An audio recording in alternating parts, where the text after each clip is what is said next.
안녕하십니까. 본 인터넷 복음 방송을 청취하시는 청취자 여러분, 오늘은 마태복음 마지막 퀴즈 해설을 말씀드리려고 합니다. 64번 퀴즈 문제. 달란트 비유에서 어떤 종들이 칭찬을 받았나요? 이렇게 질문을 했습니다.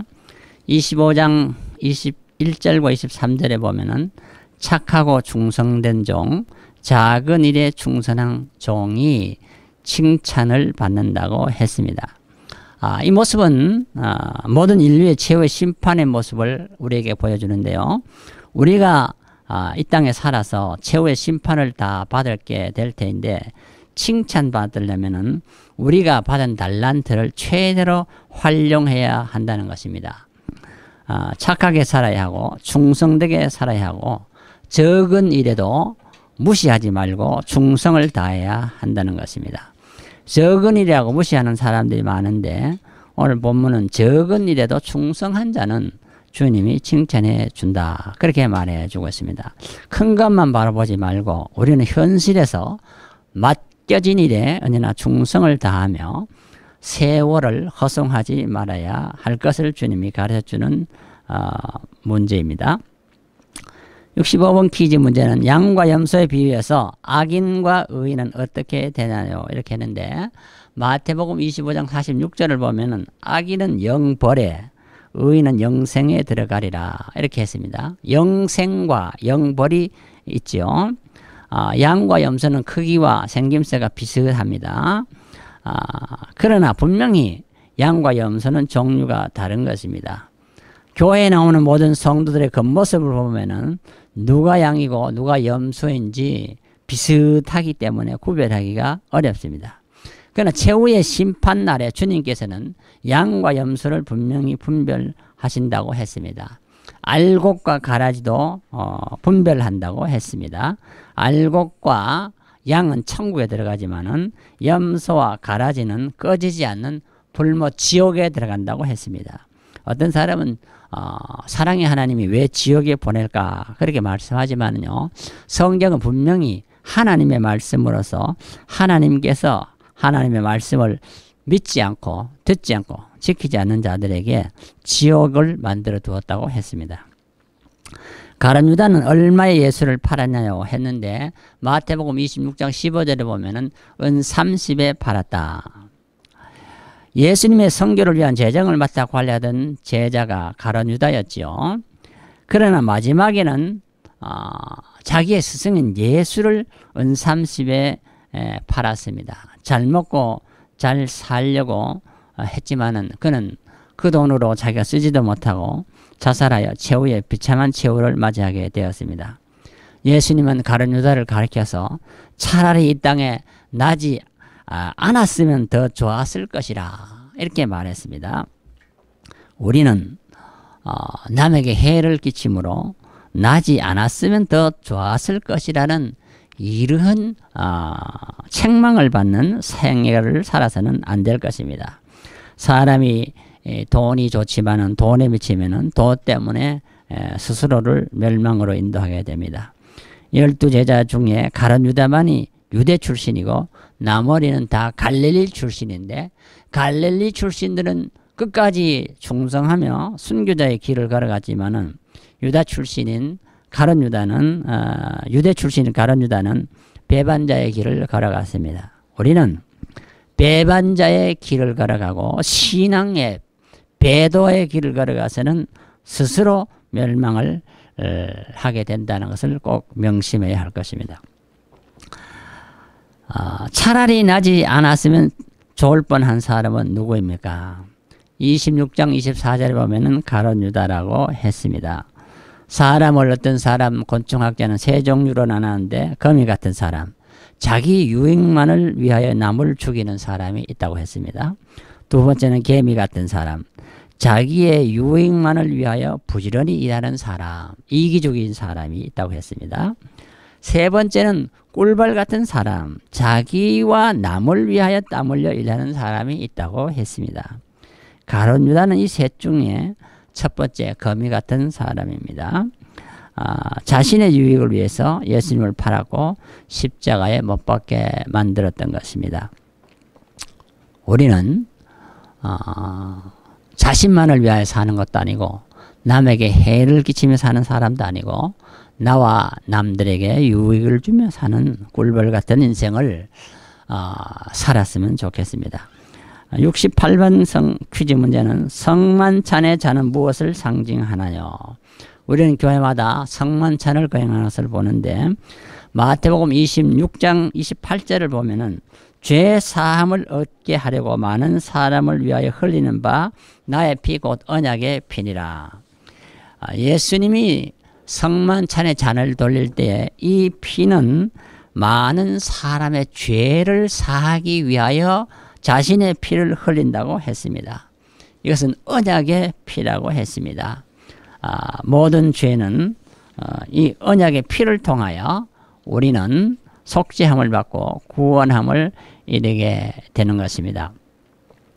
구약에서 말하는 유월절은 애굽 백성들에게 모든 가정의 장자들이 죽는 고통과 슬픔의 날이었지만은 이스라엘 백성에게는 어린 양의 피를 문설주에 바름으로 구원을 얻는 기쁨과 해방의 날이 되었던 것입니다.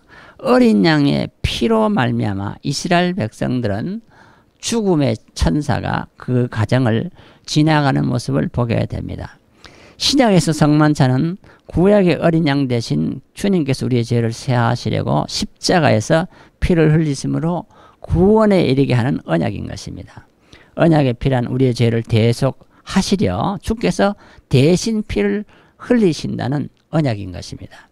성만찬의 떡은 예수님의 몸을 상징하고 피는 주님의 보혈을 상징하는 것입니다. 떡과 잔은 상징이지만 실제로 몸과 피로 변하는 것은 아닙니다. 그러나 이 상징을 통해서 우리는 성령의 역사를 체험하게 되고 그 언약을 믿음으로 말미암아 구원에 이르게 되는 것을 확신해야 될 것입니다.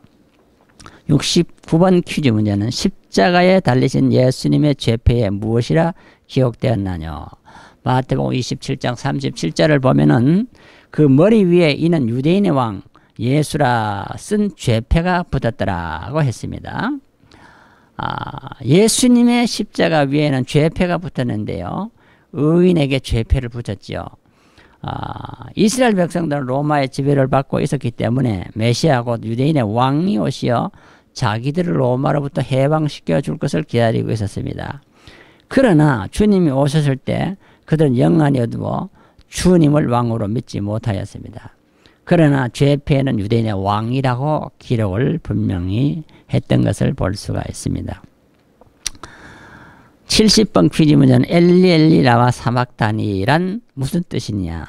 엘리 엘리 나의 하나님 나의 하나님 라마 사박다니 어찌하여 나를 버리셨나이까 라는 뜻이라고 했습니다.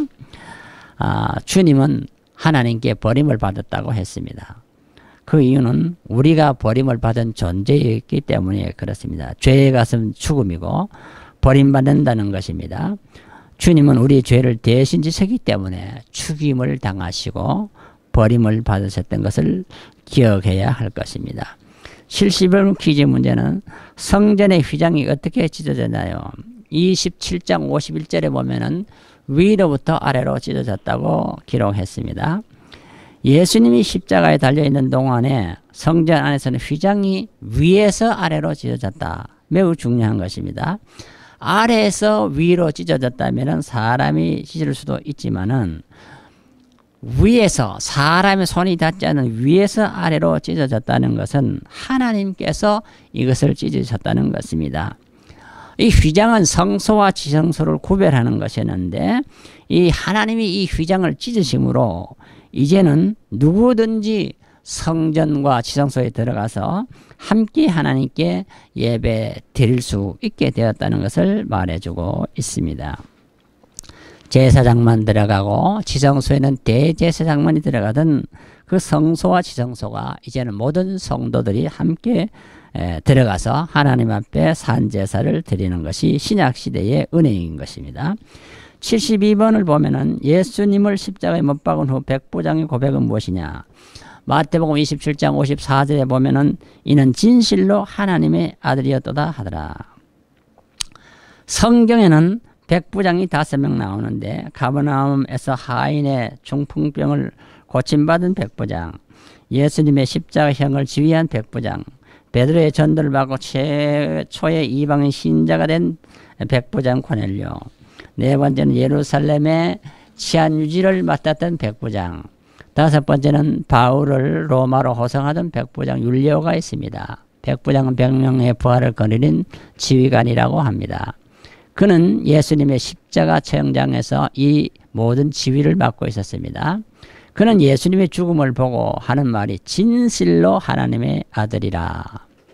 예수님을 사형장에서 죽이는 일을 주동하던 그가 마지막 고백은 진실로 하나님의 아들이라. 이것은 신자의 고백이 아니고 불신자, 어떻게 보면 예수를 잡아 죽이는 원수의 고백인 것입니다. 예수님은 죽으실 때 원수들에게도 감동을 줬고 하나님의 아들인 것을 나타내 보였던 것을 볼 수가 있습니다. 알아도 믿지 않으면 구원이 없죠. 73번 누가 예수님의 시체를 무덤에 장사했나요? 마태복음 27장 57절에 60절에 보면 아리마대 부자 요셉이 시체를 가져다가 정한 세마포를 사서 바위 속에 판 자기 쇠무덤에 넣어두고 큰 돌을 올려 무덤문을 묻어놓고 갔다. 이 아리마대 요셉은 부자였습니다. 그는 정한 세마포로 예수님의 시체를 쌌다고 했습니다. 자기를 위해서 파둔 쇠무덤에 예수님을 장사했다고 했습니다. 그리고 무덤 문에는 큰 돌을 갖다가 막았다고 했습니다. 그는 아리마대 출신의 유대인이었습니다.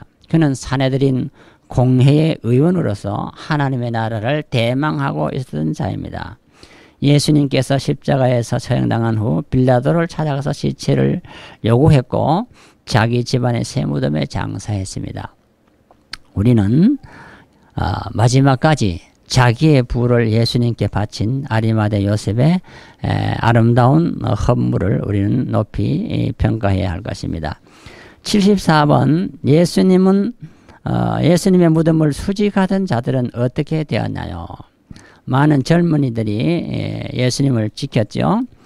마태복음 28장 4절에 보면은 저를 무서워하여 떨며 죽은 사람과 같이 되었다. 사람이 굉장히 강한 것 같지만은요, 사람이 굉장히 나약한 것을 볼 수가 있습니다. 군인들은 젊은이들입니다. 20대 젊은이들이 얼마나 혈기왕성한 자들입니까? 그러나 이들이 천재지변이 일어날 때 속수무책이었고 이들은 죽은 사람과 방불하게 되었다. 인간의 지식과 힘의 한계를 여실히 잘 보여주고 있습니다. 한계를 모르고 사는 사람들은 가장 어리석은 사람들이라고 말합니다. 청년들의 힘과 무기로 무장했던 로마 군인들도 무서웠고 떨었고 죽은 사람과 같이 되었으니까 참으로 무기력한 인간의 모습을 보여주고 있습니다. 마지막 75번 문제는 하늘과 땅과 모든 권세를 가진 예수님은 제자들에게 무엇을 명하셨나요? 이렇게 했는데 마태복음 28장 19절과 20절 그러므로 너희는 가서 모든 족속으로 제자를 삼아 아버지와 아들과 성령의 이름으로 세례를 주고 내가 너희에게 분부한 모든 것을 가르쳐 지키게 하라. 지상명령이라고 하죠. 이 본문을. 지상명령이라는 것은 지상, 땅 위에서 명령을 했다. 그 말이 아니고요. 지상이라는 것은 가장 위대한 명령이라는 뜻입니다. 가장 큰 명령이라는 뜻입니다. 예수님의 명령이 많지만은 이 마지막에 유언처럼 우리에게 남기신 이 명령은 가장 큰 명령인데 하늘과 땅을 창조하신 주님의 명령인 것입니다. 하늘과 땅을 다스리시는 권세자의 명령인 것입니다. 여기에 보면은 세 가지 명령이 있는데 성삼위 하나님의 이름으로 세례를 주라. 세례는 예수를 자기의 구주로 고백하고 자기 자신이 죽을 죄임을 고백할 때에 주는 의식으로서 성삼위의 이름으로 주라고 했습니다. 그리고는 이 세례교인들은 말만 세례교인이 되는 것이 아니라 내가 너에게 분명 모든 것을 가르치라. 이제 세례교인은 열심히 공부를 해서 예수님이 우리에게 무엇을 명하신지 자세히 배우도록 하라는 것입니다. 그 다음에는 배웠다고 끝나는 것이 아니라 내가 너에게 분방한 모든 것을 지키게 하라. 한 가지만 지키라는 것이 아니고 모든 것을 지키게 하라. 가르친 데 끝나지 말고 그것들을 모두 지키도록 훈련하라는 것입니다. 그래서 야고보는 행함이 없는 믿음은 죽은 믿음이라 그렇게 했습니다. 우리는 예수님의 지상 명령을 잘 지킬 때에 세례교인이 되고 또 교육을 받는 교육생이 되고 또 나가서 이 복음을 전하는 전도인이 되는 것입니다. 마태복음은 예수님이 왕으로 온 것을 우리에게 보여주셨는데 왕이 우리에게 명령을 하셨기 때문에 우리는 백성으로서 주님의 백성으로서 주의 말씀에 왕명에 순복하며 살아가는 것을 배울 때에 우리는 마태복음을 바로 배웠다고 할 수가 있습니다. 다음 한 주간 동안 여러분 평안히 계시고 주 안에서 승리하시기를 기원합니다. 감사합니다.